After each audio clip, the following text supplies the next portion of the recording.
پختونخوا کا صوبہ پچھلے 40-45 سال سے لہو لہان ہے۔ ہم نے وہ پالیسیاں اپنائیں، وہ عسکری حکومت کا دور ہو یا کوئی اور دور ہو، جس نے صوبے کو نقصان پہنچایا، اس ملک کو نقصان پہنچایا، ہم آج جانتے ہیں۔ ہم نے بیگانی لڑائیاں لڑیں، ہم نے اس صوبے کو آماج گاہ بنایا ان کا جنہوں نے بعد میں دہشت گردی کی۔ تو ہم جانتے ہیں کہ یہ دہشت گردی کوئی ایک دن کی پیداوار نہیں ہے، اس کا الزام کسی ایک جماعت کو نہیں دیا جا سکتا، اس کا الزام کسی ایک فیصلے کو نہیں دیا جا سکتا۔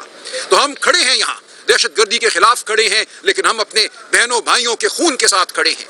وادی ترا میں اگر 23 شہید معصوم شہید ہوتے ہیں تو ہم ان کے ساتھ کھڑے ہیں، ان کے گھر والوں کے ساتھ کھڑے ہیں، ان کے بچوں بیٹیوں بیٹوں کے ساتھ کھڑے ہیں۔ ان کے خون کا ہر قطرہ بیش قیمت تھا، کیوں بہا یہ خون؟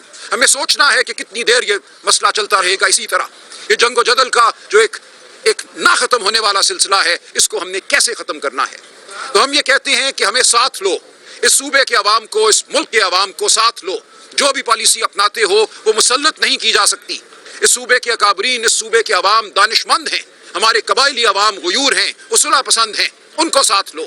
ہم سمجھتے ہیں افغانستان کی عوام بھی صلح چاہتی ہے اس خطے میں، اور افغانستان کی حکومت، ہم جانتے ہیں آج سے 3 سال پہلے ہمارے کتنے اچھے تعلقات تھے۔ جب وہاں یہ آج کی موجودہ حکومت قائم ہوئی تو نئی دہلی میں سانپ سونگ گیا تھا۔ وہ متفکر تھے، انہیں لگتا تھا کہ ان کی تمام پالیسی اس خطے کے حوالے سے ناکام ہوئی اور پاکستان سرفراز ہوا۔ آج کیوں یہ معاملہ الٹ گیا ہے؟ آج کیوں ہمیں دونوں اپنی سرحدوں پر، مغربی سرحد اور مشرقی سرحد پر خطرے منڈلاتے نظر آتے ہیں؟ یہ کون سی پالیسی تھی پچھلے 3 سالوں کی جس نے ہمیں یہاں لا کر کھڑا کیا؟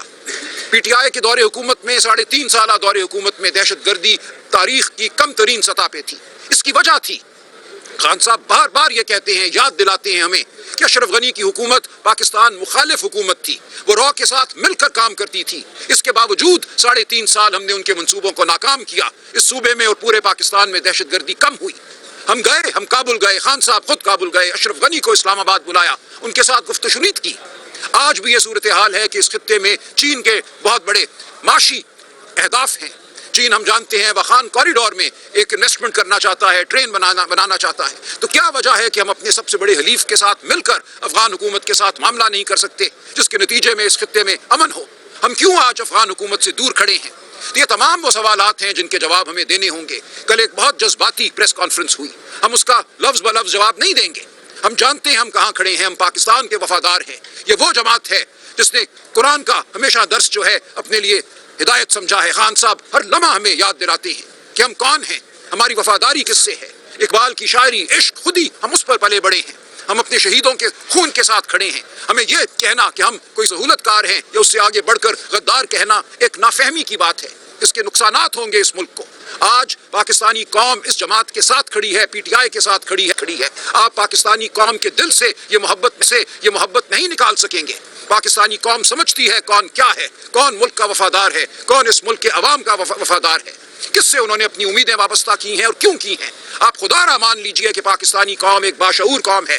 آپ نے الیکشن روٹا 8 فروری 2024 کو، اور اس کے بعد جھوٹ کا ایک سلسلہ ہے جو ختم ہونے کا نام نہیں لیتا۔ عدالتوں کو آپ کو مغلوب کرنا پڑا، آپ کو صحافت پر حملہ کرنا پڑا۔ تو اب یہ بہت ہو چکا۔ آپ نے لوگوں کے گھر توڑے، چادر اور چار دیواری کو مسمار کیا، بیویوں پر ہاتھ اٹھائے، بچوں پر آپ نے تشدد کیا۔ اب رک جائیے۔ ہم یہاں اس لیے نہیں بیٹھے کہ ہم کوئی آپ سے مقابلہ کرنا چاہتے ہیں۔ ہم سب ایک طرف ہیں، ہم سب پاکستان کے خیر خواہ ہیں۔ ہم صرف یہ کہتے ہیں کہ پاکستانیوں کی، پاکستان کے عوام کے نمائندوں کی آواز کو سنو۔ وہ قبائلی عوام ہو، وہ قبائلی جرگیں ہوں، وہ خیبر پختونخوا کی عوام ہو، پورے پاکستان کی عوام ہو، ہماری بات کو سنو۔ کوئی قوم فلاح نہیں پاتی جب تک کہ اس میں آزادی نہ ہو، حقیقی آزادی نہ ہو۔ تاریخ اس کی گواہ ہے۔ جب آپ حبس پیدا کرتے ہیں، آپ آئین کو توڑتے ہیں، قانون کو توڑتے ہیں، شرافت کو پامال کرتے ہیں، تو آپ کو صرف ایک سہمی ہوئی قوم نظر آتی ہے، اور وہ سہمی نہیں رہتی، وہ قوم پھر بپھر جاتی ہے۔ وہ قوم اپنا غصہ دکھاتی ہے، وہ سڑکوں پہ ہو، میدانوں میں ہو، وہ اور کہیں ہو۔ تو خدا را اس قوم کو اس نہج پر نہ لے کر جائیے، ہوش کے ناخن لیجیے۔ وہ جو پاکستان کے وفادار ہیں، جو آپ کے سامنے بیٹھے ہیں، جو اس صوبے کے عوام کے نمائندے ہیں، جو اس ملک کے نمائندے ہیں، ان کو مت دھتکاریے۔ یہاں بہت آج معاشی مسائل ہیں۔ ہمارے دوست میرے دائیں بائیں جو بیٹھے ہیں، اسد کیسر صاحب، جناب جنید اکبر صاحب، جناب تیمور جھگڑا صاحب، اور روشنی ڈالیں گے صوبے کے مسائل پر۔ کیا معاشی دقتیں ہیں جو ہمیں یہاں درپیش ہیں۔ NFC ایوارڈ کی رقم ہمیں نہیں ملی، انضمام ہوا قبائلی علاقوں کا، فاٹا کا اس صوبے میں، اس کے بعد جو ہونا چاہیے تھا وہ نہیں ہوا۔ اس صوبے میں محرومیاں ہیں، اور خان صاحب نے جو حکومت کی تبدیلی کا فیصلہ کیا ہے، جس کو علی امین صاحب نے دل و جان سے قبول کیا ہے، اور خان صاحب نے اس بات کو سراہا ہے، اس تبدیلی کا مقصد ایک نئی شروعات ہے۔ کوئی मुकाबला करना, कोई एक तनाज़े की सूरत पैदा करना रियासत के साथ हरगिज़ नहीं है। हम समझते हैं कि इस सूबे में अब गवर्नेंस को, इस सूबे में हुकूमत को हमें बेहतर करना है, हमें तालीम को बेहतर करना है, हमें मईशत को बेहतर करना है, हमें सेहत को बेहतर करना है, और आप देखेंगे ये होगा। पाकिस्तान तहरीक इंसाफ एक नए अज़म के साथ इस सूबे की खिदमत के लिए आगे बढ़ेगी और ये आपको नजर आएगा। खुदारा रोड़े मत अटकाइए, इस अमल को आइन और कानून के मुताबिक चलने दीजिए। आज हमें यह कहा जा रहा है कि सूबे के अवाम की राय को एक बार फिर रद्द किया जाएगा, गवर्नर रूल यहाँ नाफिज किया जाएगा, यहाँ की जमहूरियत को पामाल कर दिया जाएगा। ऐसा मत कीजिए। जब भी आपने ऐसा किया उसके नताइज बुरे हुए। पाकिस्तान तहरीक इंसाफ कोई अवामी लीग नहीं है। आपने जो वहाँ किया, वहाँ भी जो नताइज हुए वो मुल्क को दो लख्त करने के इंतहा पे मुंतज हुए। आज ऐसा बिल्कुल नहीं होगा। हम पाकिस्तान की यगानगत के अलंबरदार हैं, हम हैं पाकिस्तान को इकट्ठा रखने वाली कुव्वत। आज पाकिस्तान के हर खित्ते की आवाम इमरान खान के पीछे खड़ी है, PTI के पीछे खड़ी है। तो हम जमानत हैं पाकिस्तान की यगानगत की, हमें मत धुतकारिए। मैं आपसे यही कहना चाहूँगा कि जब भी आपने कोई खला पैदा किया है, वो नेशनल अवामी पार्टी को बैन करके किया हो या किसी और जमात को पीछे करके किया हो, उसके नतीजे में जो हुआ है वो बुरा हुआ है। उसके नतीजे में दहशत गर्दी फैली है, कत्लो गारत फैला है। तो ये तमाम तारीख हमारे सामने है। हम अपने भाइयों के साथ बैठने को तैयार हैं, उनको समझाने को तैयार हैं। वो जो आज हम पे इल्ज़ाम लगाते हैं, क्या हमने दहशत गर्द सूबे में बसाए? पूरी कौम आज इस बारे में वाज़े है। आप सुन लीजिए जनरल तारिक खान का इंटरव्यू। ये कहा जाता है कि 2021 में इमरान खान ने दहशत गर्द बसाए। ये झूठ है। एक मंसूबा पेश किया अस्करी क़यादत ने, जिसको हमारी जमात ने, असद कैसर साहब तफसीलात बताएंगे, रद्द किया। और ये बिल्कुल मंसूबा किसी दहशतगर्द को सहूलत देने का हरगिज़ नहीं था। हम जानते हैं और आप जानते हैं, ये हकीकत सामने आ चुकी है। जून जुलाई 2022 में जब PTI की हुकूमत गिर चुकी थी, वफाकी हुकूमत जो उस वक्त एक मसनूई कायम की गई थी, उसने भी TTP से मुज़ाकरात की बात की। राना सनाउल्लाह का ट्वीट आपके सामने है। उस वक्त भी जो सिक्योरिटी की कमेटी थी, कौमी असेंबली की, नेशनल सिक्योरिटी की कमेटी थी, वहाँ ये बात हुई कि TTP से मुज़ाकरात किए जाए और फैसला हुआ कि मुज़ाकरात किए जाएंगे नेशनल सिक्योरिटी कमेटी में। तो किस तरह आप हमें इल्ज़ाम देते हैं? बताइए कौन सा दहशतगर्द PTI के दौरे हुकूमत में कहाँ बसाया गया? आज हम ये कहते हैं, आप ये कहते हैं कि दहशतगर्दी सरहद पार से यहाँ आ रही है, वहाँ से आते हैं ये जंगजू, ये दहशतगर्द जो दहशतगर्दी करते हैं। तो फैसला कर लीजिए कि वो दहशतगर्द है जो मुबैना तौर पे 2021 में यहाँ बसाए गए। कौन है वो दहशतगर्द? किसने बसाया? क्या है उनकी तादाद? या ये वो दहशतगर्द है जो आज सरहद पार करके यहाँ आ रहे हैं? कभी आप कहते हैं कि दहशतगर्दी अफगान मुहाजिरीन ने की, आपने उनको निकाला, धुतकारा, बेइज्जत करके इस मुल्क से बाहर किया और नफरत के बीज बोए। तो फैसला कर लीजिए कि दहशतगर्दी कौन करता है, दहशतगर्दी की असल वजह क्या है।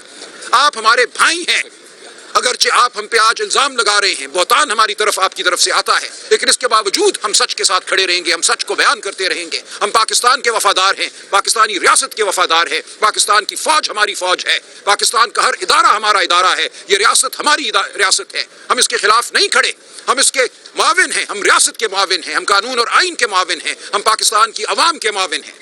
तो खुदारा होश के नाखुन लीजिए। कल जो गुफ्तगू हुई, जो इल्जामात लगाए गए, उनकी कोई बुनियाद नहीं है। कौन सा दहशतगर्द है हमारी तहवील में जिसको कहा गया कि हम पेश कर दें, हवाले कर दें? कौन सी सहूलतकारी हमने की है? हम ये कहते हैं कि जो करना है अवाम की ताईद से करो, अवाम के मशवरे से करो, अवाम के नुमाइंदों के मशवरे से करो। और जब आप 23 लोगों को बेगुनाह शहीद करते हैं तो आप दहशतगर्दी में इजाफा करते हैं। हर दफा जब एक बड़ा ऑपरेशन, अंधा ऑपरेशन होता है, उसके नतीजे में जब मासूम शहीद होते हैं तो दहशतगर्दी बढ़ती है, गुस्सा बढ़ता है। ये सिर्फ हम कह रहे हैं। कोई आपको नहीं ये कह रहा कि अगर मुझ पे कोई बंदूक ताने खड़ा है तो आप उसको फूल के हार पेश करें। कभी हमने ये नहीं कहा। हमने ये कहा है कि एक जामे हिकमत अमली बनाए, एक सियासी हिकमत अमली बनाए। वो बरतानिया हो जहाँ 70 साल आयरिश रिपब्लिकन आर्मी के साथ जंग लड़ी उस रियासत ने, और फिर बैठ के बात की, बात करने के बाद माफ़ी दी, लोगों से एक सुलह का समझौता किया। कोई दुनिया का खित्ता ऐसा नहीं है जहाँ बात इफ़ाम व तफ़हीम के बगैर तय हुई हो। एक वक्त होता है जंग का और एक वक्त होता है गुफ्तगू का। तो हम नहीं आपको कह रहे कि जहां आप पे बंदूक तनी है आप उसका जवाब ना दें। हम ये कहते हैं कि मिलिट्री ऑपरेशन जिससे मासूम शहीद होते हैं वो हमें कबूल नहीं है। आप लेकर चले इस सूबे के अवाम को साथ। तो ये हमारी गुजारिशात है और हम आपके सामने खड़े हैं, हम अवाम की अदालत में खड़े हैं, हम खड़े रहेंगे, हम भाग नहीं रहे, हम हर जबर सहने को तैयार हैं। हमने जबर सहा है क्योंकि हक हमारे साथ है, सच हमारे साथ है। हम आइन और कानून के लिए खड़े हैं, शराफत के लिए खड़े हैं, सुलह और अमन के लिए खड़े हैं। हम इस सूबे को, इस मुल्क को अमन का गहवारा देखना चाहते हैं। हम हर दहशतगर्द को इस धरती से दूर करना चाहते हैं, दहशतगर्दी को इस धरती से दूर करना चाहते हैं। हमें सहूलतकार कहना एक इल्ज़ाम है, एक बहतान है जिसकी कोई बुनियाद नहीं है। तो ये है हमारा पैगाम पाकिस्तान की आवाम के लिए। मैं गुजारिश